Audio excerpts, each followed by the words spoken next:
নজর রাখবো পরবর্তী সংবাদে। ত্রিপুরা বার অ্যাসোসিয়েশনের উদ্যোগে অ্যাডভোকেট জেনারেল শক্তিময় চক্রবর্তীকে সংবর্ধনা জ্ঞাপন করা হয়েছে এবং বুধবার হাইকোর্ট বার অ্যাসোসিয়েশন হলে আয়োজিত হয়েছে এই সংবর্ধনা অনুষ্ঠানটি এবং সংবর্ধনা জ্ঞাপন পর্বে যেখানে উপস্থিত ছিলেন হাইকোর্ট বার অ্যাসোসিয়েশনের সভাপতি বিহবল নন্দী মজুমদার, ছিলেন সম্পাদক সুব্রত সরকার এবং একই সঙ্গে বরিষ্ঠ আইনজীবী পুরুষোত্তম রায় বর্মন সহ অন্যান্যরা। গোটা বিষয় নিয়ে আজকে কি বক্তব্য রয়েছে, কি তুলে ধরেছেন সুব্রত সরকার, শুনুন।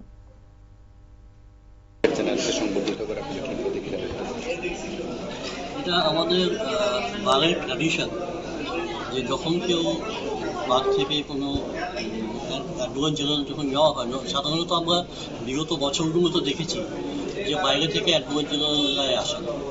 তো যখন আমরা ইদানিং এর আগে অরুণকান্তি বমি স্যার বহুদিন বাদে ওনাকে আমাদের রাজ্যের থেকে অ্যাডভোকেট জেনারেল করা হয়েছিল, শক্তিময় চক্রবর্তী স্যারকে করা হয়েছে এবং এটা আমাদের বারের ট্র্যাডিশন যে যখন কেউ আমাদের বার থেকে অ্যাডভোকেট জেনারেল হিসেবে এলিভেটেড হয় তখন আমরা ওনাকে সম্বর্ধনা দিই।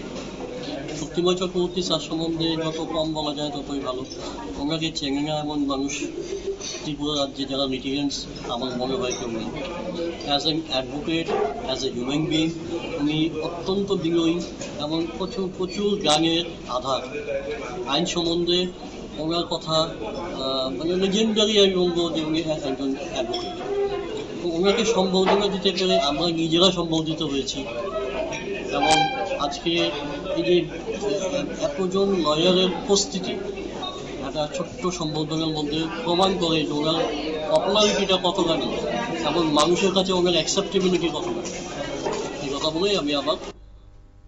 আপনারা শুনলেন ওনার বক্তব্য সুব্রত সরকার সম্পাদকের, এবং সেই সঙ্গে আজকে নতুন পদে দায়িত্ব নেওয়ার পরে ওনাকে সংবর্ধনা জ্ঞাপন করা হয়েছে ত্রিপুরা হাইকোর্ট বার অ্যাসোসিয়েশনের উদ্যোগে এবং সেখানেই কার্যত আজকে ওনারা উপস্থিত ছিলেন এবং আজকে এই সংবর্ধনা জ্ঞাপন অনুষ্ঠানটি অনুষ্ঠিত হয়েছে কার্যত বুধবার হাইকোর্ট বার অ্যাসোসিয়েশন হলে এবং সেখানে সংবর্ধনা জ্ঞাপন অনুষ্ঠানেই উপস্থিত ছিলেন আইনজীবীরা এবং তারই মধ্যে ছিলেন অ্যাসোসিয়েশনের সভাপতি বিহবল নন্দী মজুমদার, সম্পাদক সুব্রত সরকার এবং বরিষ্ঠ আইনজীবী পুরুষোত্তম রায় সহ অন্যান্যরা।